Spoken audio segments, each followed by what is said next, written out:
थुप्रै किसिमको च्याउहरू पाउँछ। च्याउ पनि फेरि देउले च्याउ, कालुङ्गे च्याउ, चाम्रे च्याउ, होइन, डिम्बे च्याउ, सल्ले च्याउ, थुप्रै हुन्छ। मर्ने च्याउहरू पनि पाउँछ।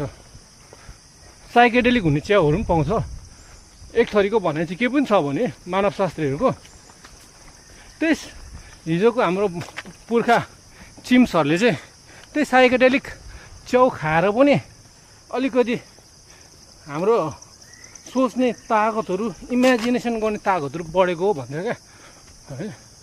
पहिला पहिला जति पनि यो सङ्गीतकार गीतकारहरू छ अझै पनि म हेर्छु सुन्छु होइन, उनीहरूले चाहिँ आफ्नो त्यो कल्पना शक्तिलाई इन्हान्स गर्नुको लागि त्यस्तो किसिमको सब्सटेन्सहरू पनि युज गर्छन् अरे होइन।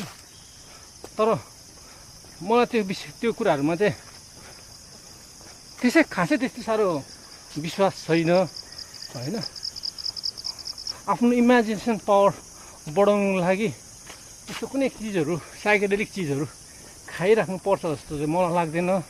तर पनि कुनै विश्वसनीय तर्कहरू भएको खण्डमा त्यो कुरालाई म स्वीकार गर्न सक्छु।